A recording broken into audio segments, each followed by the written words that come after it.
Hi, everybody. Toby Henderson, founder of Box Components, here today with Harrison Lilly, an awesome engineer that we have. We're going to talk about titanium handlebars, the history of it, how we got to where we're at, and why we think they're so awesome.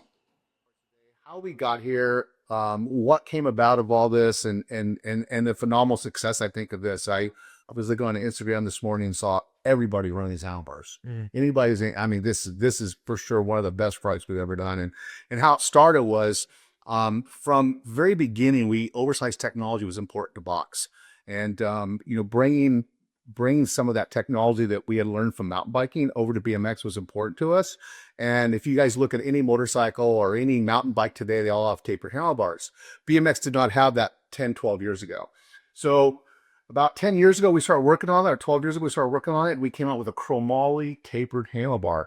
Huge success for us. We sold tons and tons of chromoly handlebars. The problem with the chromoly handlebar being tapered like that, there's a lot of work to taper the tubes and to get the tooling done right, but they were a little bit heavy. So as we started to grow and started to come along, that started becoming okay, that we get the oversized part, but we figured out, that we need to reduce the weight.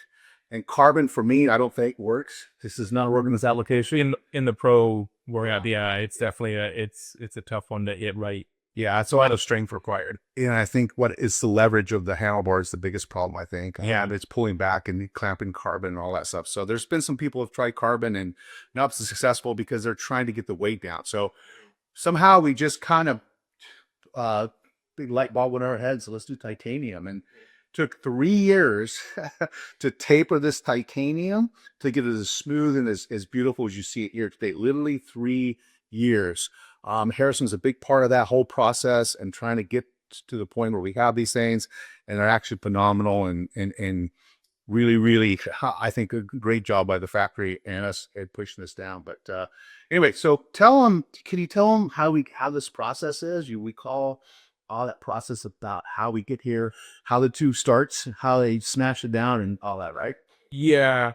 Yeah, it was a long process because people have been making 22 titanium bars because that's not really easy, but a lot easier than this. Yes. Having to draw tubes from one size to another, especially in a material like this, can be very challenging. Aluminum, things like that are really easy to bend. They're very forgiving.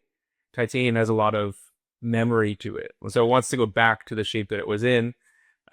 So we had a lot of sample rounds that were mismatched, left, right, back, forwards. It was ugly ways. So The beginning for sure. so yeah, after the 3 years of just getting one made, that was another year or so of us going back and forth, getting them straighter and straighter and straighter. In production quantities. Yeah, until we finally got to where we are today, and what you guys are actually writing versus what we have. I still have in the workshop a couple of those original ones where you can, just by eye, you can immediately tell it's not quite right. Titanium is a little softer than chromoly, right? A little bit more flexible. So a 22-2 titanium bar is not as good as a chromoly 22 bar. Yeah. It's too soft, right? It's moving around too much. The oversized part of that got rid of all that I don't know, flex from the 22-2 bar. So I think oversized technology really enhanced this whole version of it with the right materials. But how this is done is they start off with a 31/8 handle tube, and they smash down all this taper. So it's completely, so you have this tube there. I don't know if they bend it first, they smash it first, maybe you smash it first, Yeah. but they smash it into this shape. So this a little bit thicker on the ends than it is here in the middle. But they smash this down multiple times, multiple hits to get the shape. Then they have to bend it. And you can see we have very little, kinks or anything like that you might see in some handlebars. We were really particular about that. But this is why it took 3 years. You have to take the tool and you have to change the tool, smash it, smash it, smash it. Didn't come out the way you want. Change the tool again, change the tool again. Anyway, that's the 3 years into play it took us to get here. But we are about 40% lighter than chromoly, our current chromoly's. Yeah, around there. No, 40% lighter. Yeah, and a lot of people focus on the weight, and it is why we initially went to it. But there's also a difference in how your front end feels when you're handling titanium bars.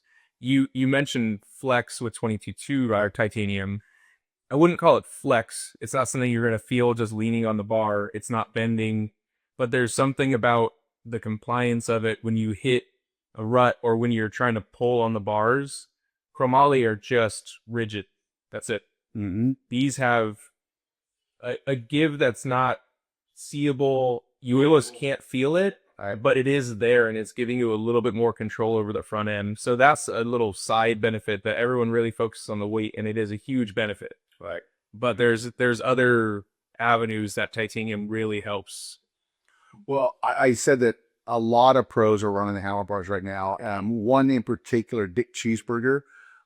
He said to me a few months ago, because he's really particular about his bikes, and he said this is very few times in his lifetime or his career, which is spans 20, 30 years. Dick's been around a long, long time. That this is a game changer, and it completely changed the way the front of his bike handles and feels. He's sold 100% on this, and to get him to like things is pretty difficult.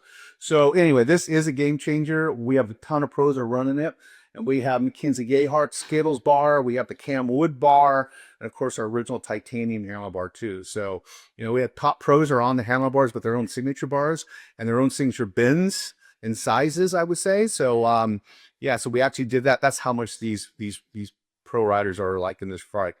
Definitely a game changer. How many sizes we got?